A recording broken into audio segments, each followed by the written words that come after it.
Amém. Então, na semana passada, irmãos, nós começamos o capítulo 2. A mensagem inicial, ela não está no canal da igreja ainda. Atrasou. Mas acredito que ela vai em breve ser colocada, né? Então, nós começamos o capítulo 2 da carta aos Hebreus. E nós fomos do versículo 1 até o 4, né? Onde nós vimos sobre a importância de estarmos ancorados em Jesus e também na sua verdade. Falamos também sobre a importância de não negligenciar a grande salvação transmitida por meio dos anjos. Quando desprezada, ela trouxe severas consequências. Então o que nós vimos? Que a palavra, ou seja, completa, dada por Cristo, o ensino de Cristo, ele deve ter muito mais atenção, e nós não devemos negligenciar a salvação trazida por Jesus, irmãos, confirmada por sinais, maravilhas e dons dados pelo Espírito Santo. Eu quero desafiar você que não veio no culto da semana passada, assista esta palavra. Ela é importante, porque ela fala de desvio da fé. Ela fala de voltarmos àquilo que nós éramos. Então, vale a pena assistir quando ela estiver disponível no canal, porque muitos de nós, às vezes, estão vinculados à comunidade, mas muitas vezes ainda estão naquela, será que realmente são de Cristo ou não? Será que realmente estão convertidos, convencidos de que são realmente necessitados do perdão divino? Então, nós falamos a respeito disso na semana passada, né? Onde a revelação parcial, ela trouxe a sua severidade. Quem dirá a revelação completa de Cristo oferecida com tanta graça? Amém, irmãos? Dito isso, vamos lá. Eu quero trazer como tema da palavra dessa noite, Jesus, o nosso irmão mais velho. Hebreus capítulo 2, versos 5 em diante diz assim, vamos até o 8 primeiramente. Não foi a anjos que ele sujeitou o mundo que há de vir, a respeito do qual estamos falando, mas alguém em certo lugar testemunhou, dizendo, quem é o homem para que com ele te importes? E o filho do homem para que com ele te preocupes? Tu o fizestes um pouco menor do que os anjos, e o coroaste de glória e de honra. Tudo sujeitaste debaixo dos seus pés. Ao lhe sujeitar todas as coisas, nada deixou que não lhe estivesse sujeito. Agora, porém, ainda não vemos que todas as coisas lhe estejam sujeitas. Interessante nós lembrarmos do capítulo 1, e esse sim já está disponível no canal, onde nós falamos sobre a superioridade de Cristo sobre os anjos. Note que ele fala sobre isso durante todo o capítulo 1, aí ele começa o capítulo 2 e ele fala sobre essa grande salvação, ou seja, essa mensagem completa que Cristo vem e fala, porque os hebreus, os judeus, eles estavam voltando ao judaísmo, voltando às velhas práticas, ao gnosticismo e entre outras coisas. Eles queriam servir Jesus, mas Jesus do jeito deles, colocando coisas juntos, inventando situações, colocando algumas coisas que Jesus mesmo tinha realmente completado, cumprido na sua morte e ressurreição.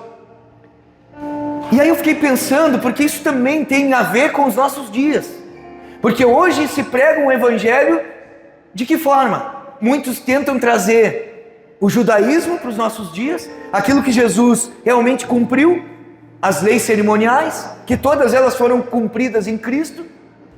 Muitos tentam trazer um evangelho com outras coisas, trazendo até mesmo o gnosticismo para dentro, com técnicas de hipnose, com coisas, com profetalhadas, com profecias fora realmente de uma questão espiritual verdadeira e honesta. Então nós vemos esse desvio na fé nos dias de hoje. Só que aqui ele volta novamente a falar da superioridade de Cristo sobre os anjos. E ele diz no versículo 5 que não foi aos anjos que ele sujeitou o mundo que há de vir. O que o escritor está dizendo é que Deus nunca deu aos anjos o tipo de domínio que o homem originalmente ou inicialmente teve sobre a terra. Os anjos, eles não têm domínio sobre este mundo e também sobre o mundo que há de vir. Mas por que se fala tanto de anjo no capítulo 1 e agora volta a falar? Porque existia teorias naquela época de que os anjos seriam aqueles que viriam e trariam um reino de paz, de justiça, seria pelos anjos. E aqui Jesus está sendo colocado como aquele que há de voltar. Esse texto de Hebreus também, ele é algo que aponta para a volta de Cristo. Então o plano divino para o mundo é que o homem governe e não os anjos. Veja comigo Gênesis capítulo 1, versos 26. Preste atenção comigo, irmãos, por favor. Gênesis 1, 26. Leia junto ali, para nós pegarmos o sentido. Preste atenção. Então disse Deus: façamos o homem à nossa imagem, conforme a nossa semelhança. Olha agora em diante. Domine ele sobre os peixes do mar, sobre as aves do céu, sobre os animais grandes de toda a terra e sobre todos os pequenos animais que se movam rente ao chão. Deus criou Adão à sua imagem e lhe deu uma responsabilidade incrível: cuidar, de governar sobre todos os seres vivos da terra. Adão deu um nome a todos os animais. Então Adão deveria assumir o comando da terra como filho. Ou seja, Deus confiava que Adão cuidaria da sua criação. Porém, Adão desperdiçou sua oportunidade ao desobedecer. A proposta de Deus e o plano de Deus era que Adão vivesse em paz e em harmonia com a natureza. Aí olhe no versículo 6 o que diz. Aí ele diz assim: que é o homem para que com ele te importes? E o filho do homem para que com ele te preocupes? Aqui é importante nós entendermos que esse é um salmo que foi conhecido como um salmo messiânico, na medida em que se aplica na exaltação final do homem por meio da encarnação de Cristo.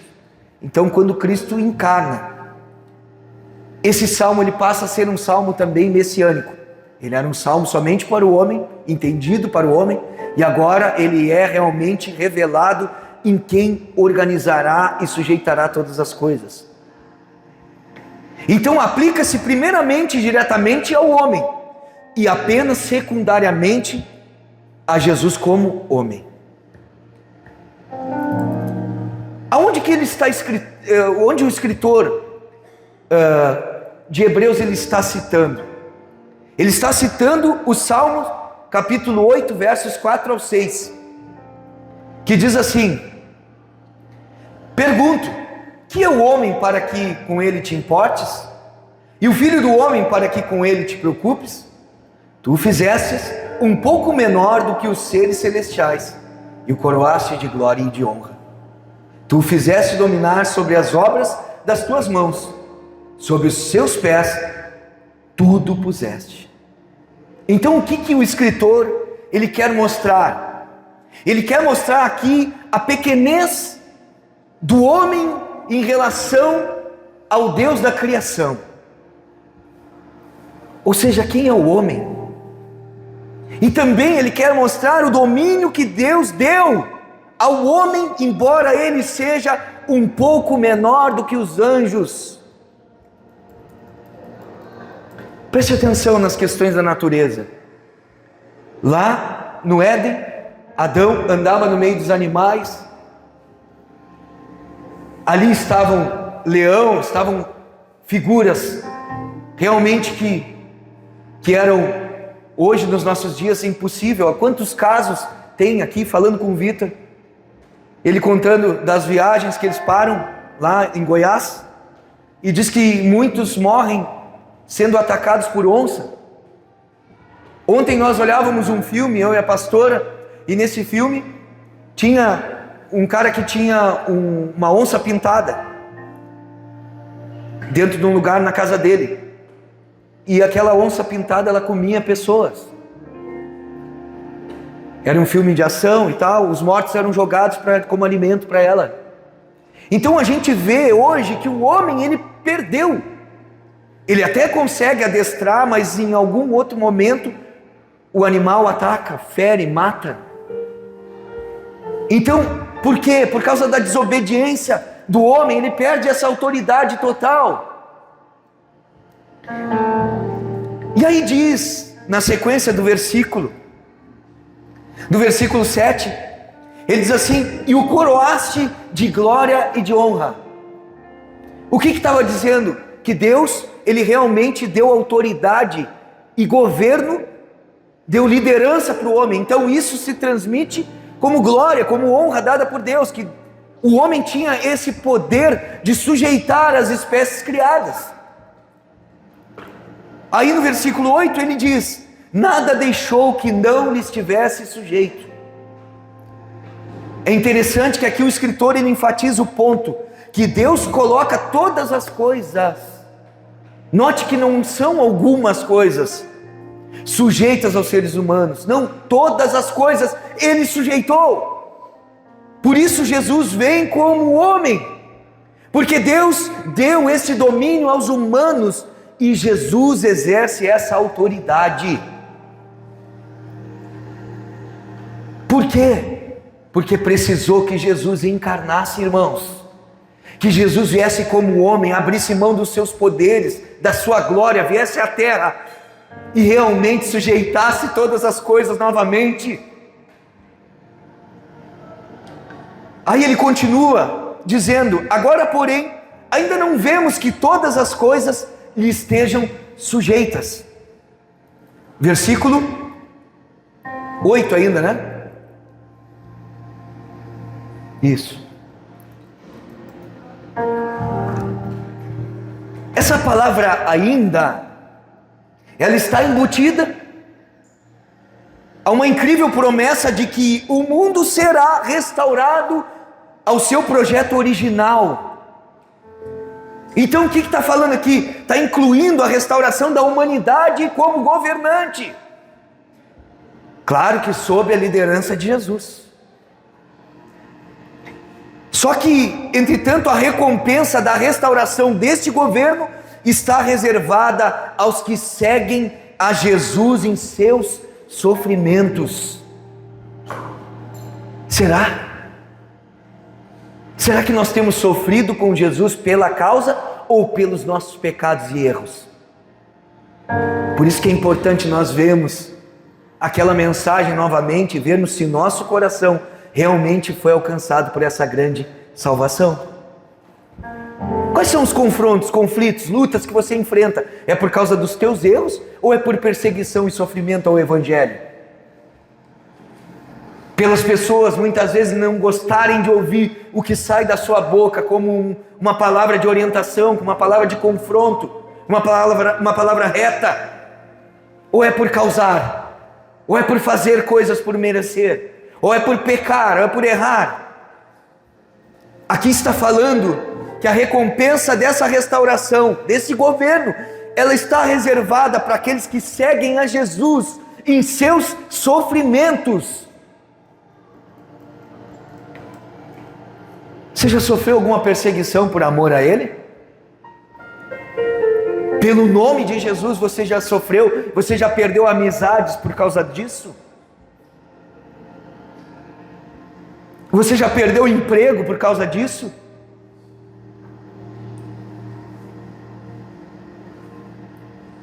Você já foi colocado como alguém com X nas costas, excluído por causa de Cristo?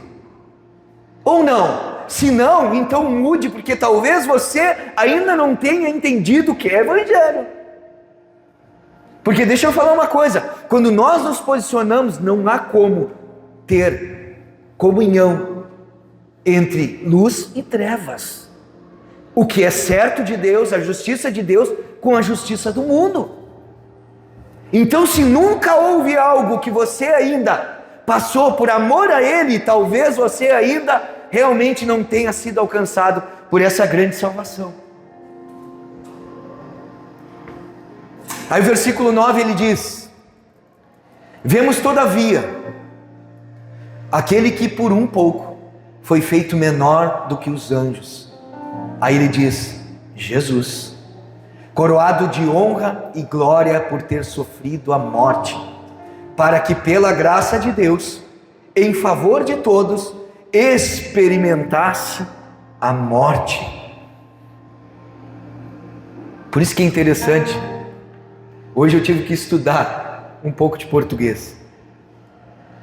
A expressão todavia, ela é uma conjunção, preste atenção, é uma conjunção adversativa. Ela é usada para introduzir uma ideia que se opõe ou restringe o que foi dito anteriormente. Então o que está sendo falado? Naquele primeiro momento estava falando de alguém inferior, que eram os homens. Agora aqui ele começa a falar e dá nome a Jesus. E ele mostra que Jesus foi feito um pouco menor que os anjos. O que significa isso? Assim como o homem, ele era chamado e era conhecido como um pouco menor que os anjos. Por quê? O que vocês acham? Porque quando ele vem para a terra para restaurar todas as coisas, o que o autor está querendo dizer aqui é que Jesus ele ficou um pouco menor, foi feito um pouco menor do que os anjos. Por quê? E quando que ele se tornou? Quando que ele foi um pouco menor que os anjos? Quando no período em que Jesus se fez homem e experimentou a morte, sofrendo a condição humana de forma limitada, porém ainda mantendo a sua natureza divina. Essa passagem, ela não implica que Jesus foi inferior aos anjos, em sua essência ou seu poder divino, mas sim que ao encarnar, ele se sujeitou à condição humana, que é temporariamente inferior à dos anjos. Por que ele passou por isso? Por que Jesus teve que se fazer homem, irmãos? Para cumprir o propósito de Deus, para que como homem ele restaurasse todas as coisas, para que ele ganhasse autoridade novamente que foi perdida pelo homem.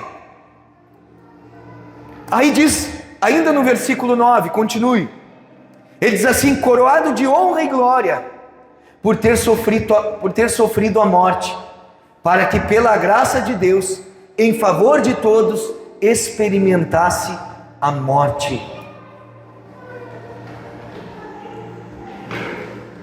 Cristo humilhou-se abaixo dos anjos ao tornar-se homem e viver a vida humana. Preste atenção aqui, quero trazer alguma coisa aplicativa que eu não anotei, mas cabe aqui.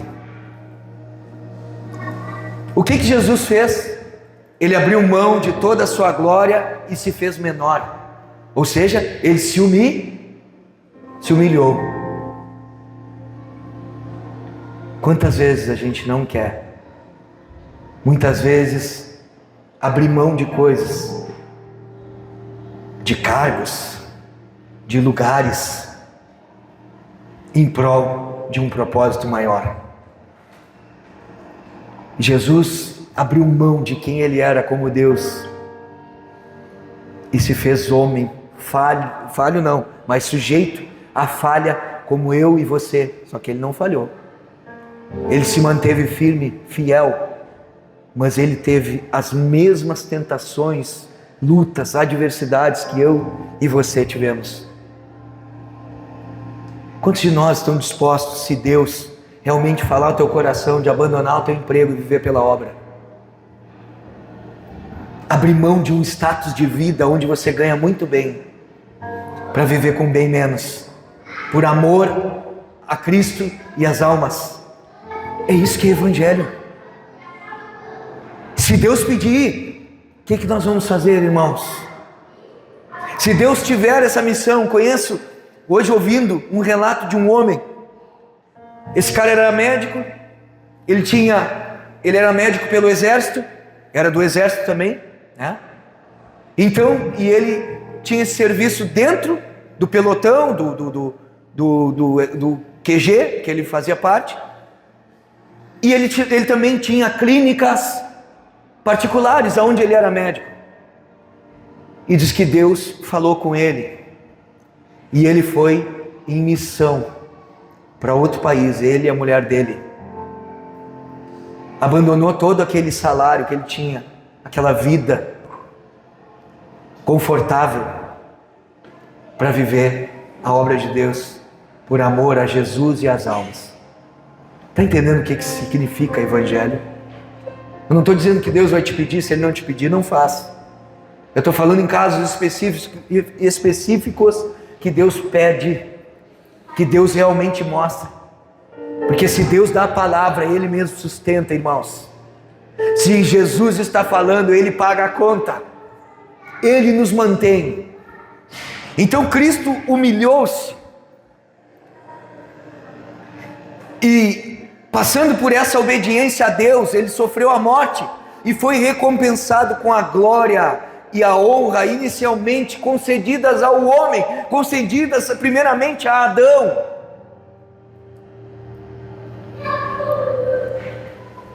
O que significa isso? Que Cristo, Ele herdou a terra para governá-la. Ele experimentou a morte para que nós, eu e você, não precisássemos passar por ela. De que forma? Morte permanente, irmãos. Esse é o plano misericordioso de Deus, através de Jesus para as nossas vidas. Versículo 10.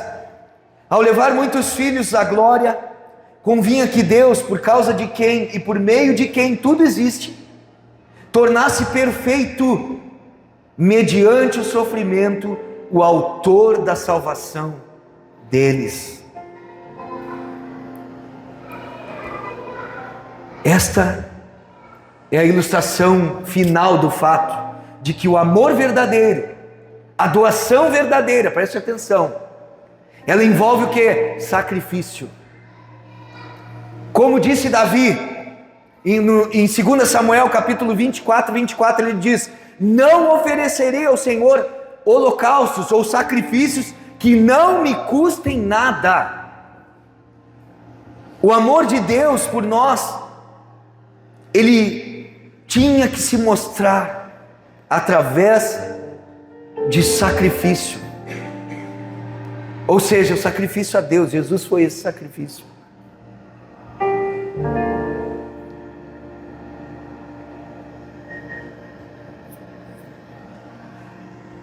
Eu fico pensando, irmãos,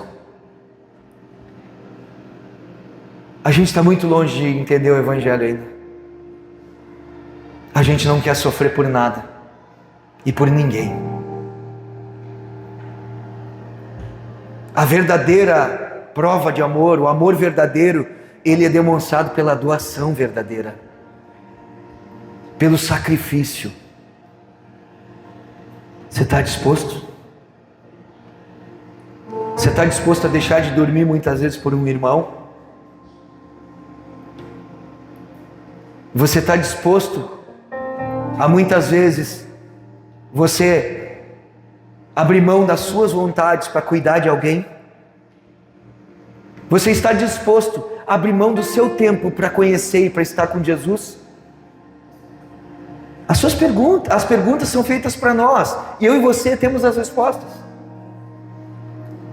Espero que nós venhamos a mudar a resposta delas de tempo em tempo, irmãos. Que a gente não fique sempre na mesma resposta. Eu não faço, eu não vou, eu não consigo. Não adianta, não é para mim. É para você. É para mim. O Espírito Santo nos capacita a viver esse amor sacrificial, esse amor com empatia, esse amor que realmente se rende. A palavra diz que Jesus é o autor, Ele é o capitão, Ele é o líder da nossa salvação. Agora preste atenção nesse exemplo. Um capitão, ele faz todas as preparações para a marcha, e Jesus faz todas as preparações para nosso progresso como cristãos. Um capitão, ele comanda as suas tropas. Ele diz, vá, e a pessoa vai. Ele diz, fique, e a pessoa fique. Faça isso ou não faça isso. Jesus nos comanda como nosso capitão. Um capitão lidera o caminho e é um exemplo para os seus homens. E Jesus faz isso por nós. Um capitão encoraja seus homens. E Jesus faz isso por nós, Ele nos encoraja. Um capitão recompensa as suas tropas. E Jesus recompensa seus seguidores. Como não confiar nele, irmãos? Como não nos sujeitarmos? A vontade do Senhor é nos levar para a glória por meio do autor da nossa salvação. Agora, como eu e você estamos agindo? Nós temos um capitão que é garantido que tudo aquilo que ele promete, ele cumpre. E como eu e você estamos agindo diante de tudo isso? Estamos agindo como se não tivéssemos capitão? Estamos marchando sozinhos? Estamos vivendo longe da comunhão do corpo? Deixa eu falar uma coisa. Por que a importância da comunhão no corpo? Porque nós revelamos Jesus. A mensagem ela fica incompleta quando ela é falada só por uma pessoa. Precisamos mostrar Jesus uns aos outros. Quantos querem ver Jesus? Sabe aonde que você vê? No seu irmão. Por quê? Porque ele é templo, ele é morada, o Espírito Santo habita nele. Ele vai mostrar e vai revelar coisas que o Espírito Santo faz. Leve a sério isso. Entenda que há um mistério no corpo. Se não tivesse, Jesus não diria que nós devemos de congregar, que nós devemos andar junto, que nós devemos andar em unidade, que nós devemos gerar dentro do corpo de Cristo amigos mais chegados que irmãos. A Bíblia é verdade, irmãos? Versículo 11. Ora, tanto que santifica, quantos que são santificados provém de um só. Por isso Jesus não se envergonha de chamá-los irmãos. Essa expressão se refere à humanidade que Jesus compartilha com todos os cristãos. Ou também ao fato de Jesus e aos cristãos pertencerem todos a Deus, por serem seus filhos, filhos de um mesmo Pai. João capítulo 20, verso 17 diz sobre isso. Jesus pode chamar todos os cristãos de seus irmãos.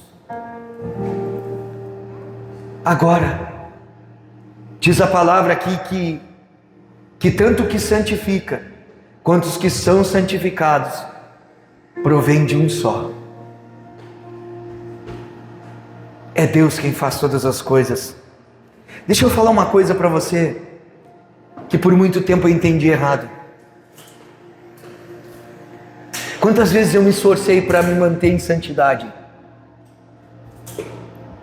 Quantas vezes eu me esforcei para me manter puro? Na força do meu braço, entendendo que eu tinha que resistir na força Até um momento que eu entendi que eu não me santifico para ser salvo. Você entende isso?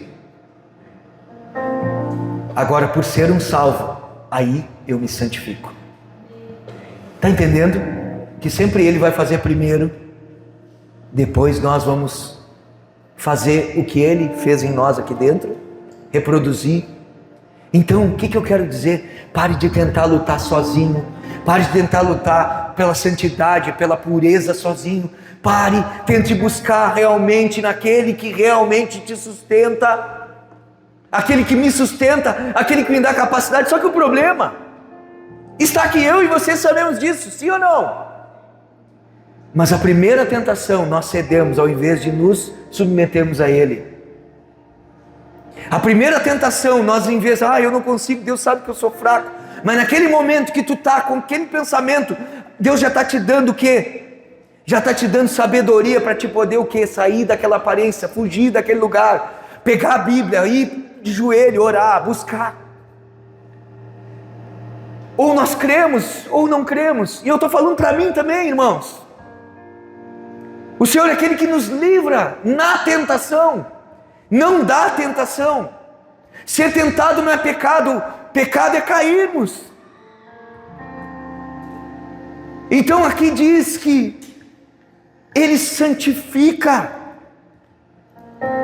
tanto que santifica, quantos que são santificados provém de um só. Por isso Jesus não se envergonha de chamá-los de irmãos. Ei, deixa eu falar uma coisa. Se você é realmente um filho de Deus, Jesus, Ele não tem vergonha de chamar você de irmão.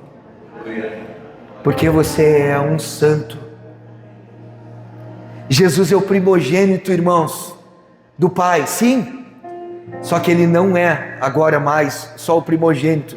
Agora Ele não é, ou melhor, Ele não é mais o unigênito. Ou seja, o unigênito era o filho único. Jesus é o primogênito do Pai, ou seja, o primeiro filho.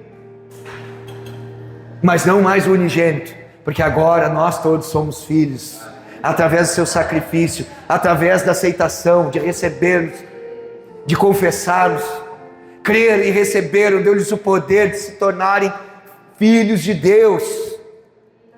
O nosso irmão mais velho, irmãos, é Jesus Cristo. Ele não se envergonha de nós. Versículo 12 diz, ele diz, proclamarei o teu nome a meus irmãos na assembleia, te louvarei. Mais uma vez aqui, por isso que eu digo, esse escritor de Hebreus era um cara muito top, era um cara muito conhecedor, profundo. Ele agora aqui cita Salmo 22, onde descreve a agonia de um justo sofredor. O Salmo, na sua última análise, ou seja, ele é um salmo messiânico, descreve o sofrimento de Cristo. Jesus, no versículo 1 de Salmos 22, ele diz aquela expressão que ele pronunciou na cruz: meu Deus, por que me desamparaste ou abandonaste? Nesse salmo, o próprio Messias se refere a seus irmãos, ou seja, a meus irmãos, identificando-se com todos aqueles que depositam sua fé em Deus. Você tem um irmão mais velho, e esse irmão mais velho é Jesus. Aleluia. Versículo 13 diz, e também nele porei a minha confiança. Novamente ele diz, aqui estou eu com os filhos que Deus me deu. Agora aqui, o escritor está citando Isaías 8, 17 e 18, que falam a respeito de um profeta, como Jesus, que é perseguido, que é rejeitado. Então, ele está dando continuação nisso. Versículo 14 ele diz, portanto, visto que os filhos são pessoas de carne e sangue, ele também participou dessa condição humana, para que por sua morte derrotasse aquele que tem o poder da morte, isto é, o diabo. Quantos cristãos têm medo de falar do diabo, hein? Tem cristão que o cara fala, fala o nome do diabo. Não fala esse nome. Por quê, irmãos? Jesus derrotou o diabo. E nós, na autoridade, no poder de Deus, nós também podemos vencê-lo. Quem precisa se preocupar é Ele, não é nós, irmãos. A palavra de Deus, ela diz: as portas do inferno não prevalecerão contra a igreja. Portas são, como é que eu vou dizer, objeto de defesa ou de ataque? Vou me defender com essa, vou atacar com essa porta. Até dá, mas não é o centro. Porta é defesa ou não? Então quem se defende? Quem ataca? Quem avança? Quem saqueia o inferno? Quem, irmãos? A igreja. Pare de ter medo dele. Se posicione em Deus, que a gente tem medo. Ouvido falar ontem dos irmãos. Os irmãos cheios de esquema, né? Do reteté, orações em língua. Nada contra. Eu também creio nisso. Mas desde que seja da forma bíblica. Eu creio nos dons, creio que o Espírito Santo, Ele nos capacita com os dons, nos equipa. Mas muitas vezes tem pessoas que demonstram estar cheias de Deus através do dom. E na hora que ouvem falar que tem um endemoniado, sai fugindo. Aconteceu uma situação de que um pastor e a pastora foram num lugar. Eles não eram pastores ainda na época. E convidaram os irmãos para ir junto. Era um lugar complicado. E diz que os irmãos aqui, capinaram. Não quiseram estar junto. Maior, a minha Bíblia diz em 1 João, maior é o que está em nós do que o que está no mundo. 1 João 4,4, acho que é. Esse eu estou certo aí. Então aqui, esse foi um dos ensinamentos falsos sobre Jesus nos dias da igreja primitiva. O que estava acontecendo? Eles não negavam que Jesus, que ele era Deus, mas negavam que ele era realmente humano, e diziam que ele somente parecia ser humano. A heresia era chamada de docetismo. Isso é uma matéria que a gente estuda dentro da teologia. Essa palavra docetismo, ela vem da antiga palavra grega, que significa parecer. Então o que está sendo dito aqui?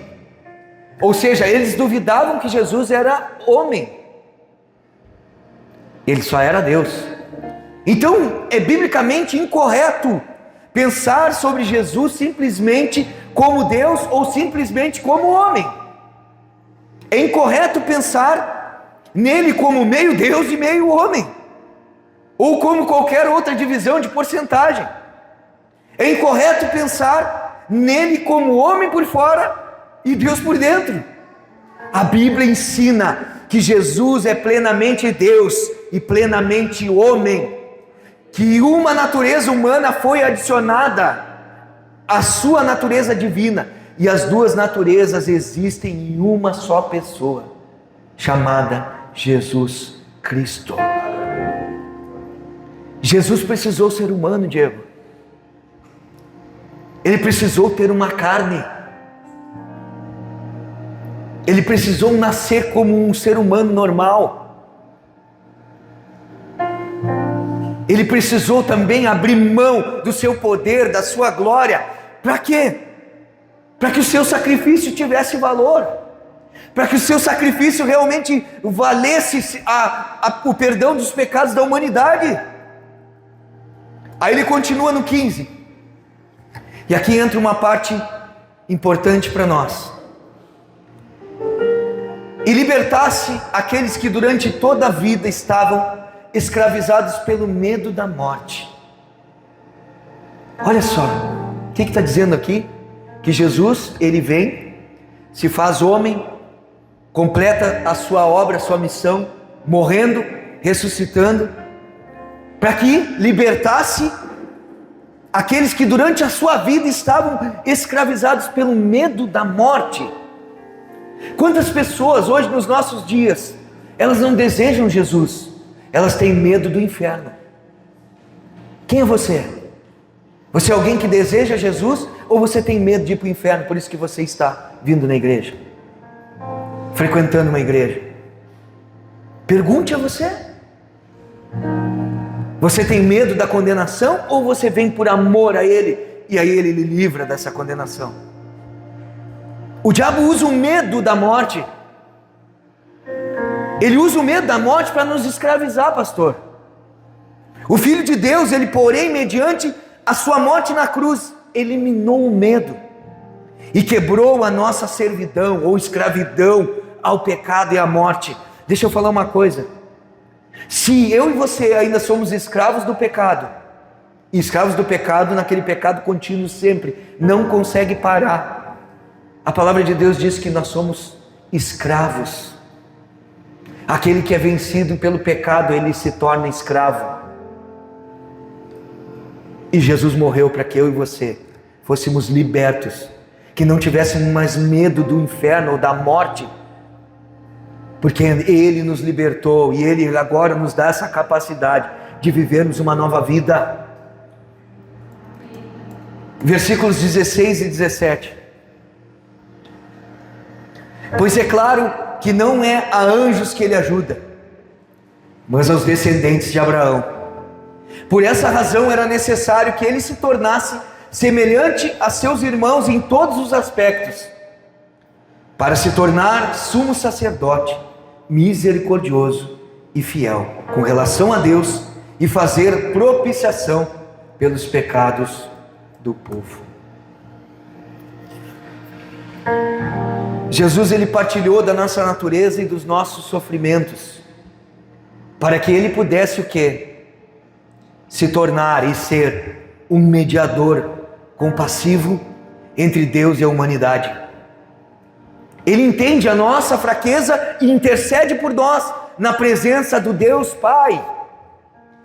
É assim, um misericordioso, compassivo, fiel e confiável sumo sacerdote está diante de Deus, intercedendo por nós. Embora Jesus, Ele sendo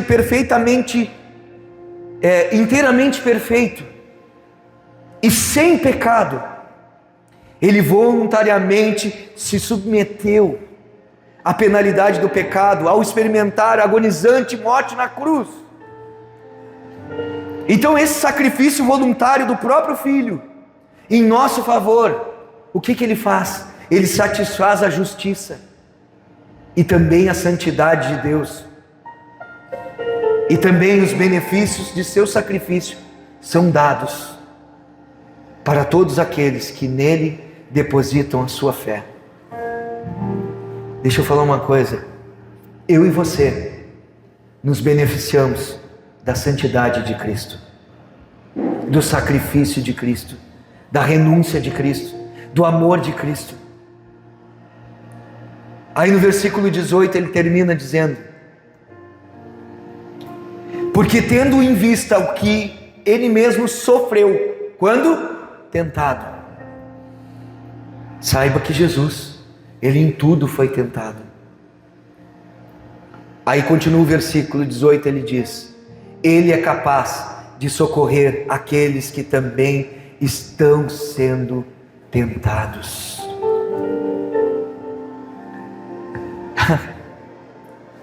O sofrimento de Cristo, Ele incluiu a tentação. Ele experimentou a sedução do pecado, mas jamais se rendeu a ele. Cristo conhece o que é ser tentado. Ele sabe então como ajudar aqueles que estão sendo tentados ou que caem em tentação. Só que essa palavra aqui, sendo tentado, que está dizendo, ela não só inclui as tentações morais, mas toda forma de prova, dor, sofrimento, tudo isso Jesus passou. A sua experiência pessoal como humano faz dele um sumo sacerdote, solidário e pronto para ajudar a todos que se achegam a Ele. Deixa eu falar agora para encerrar aqui. Você, quando tentado, aonde você tem se achegado? A quem você tem se achegado? Aonde você tem buscado? Nós temos um sumo sacerdote que intercede por nós. Nós temos alguém que conhece o que é ser tentado, aquele que é expert em tentações, em resisti-las, aquele que é professor, aquele que é realmente, aquele que é o mais capacitado para nos tirar e nos livrar dessas tentações. Se aproxime dele. O nome dele é Cristo, o nome dele é Jesus. É aquele que é capaz de nos livrar, de nos tirar da tentação, de nos fazer permanecer, prevalecer. Amém? Glória a Deus, irmãos. Vamos ficar de pé?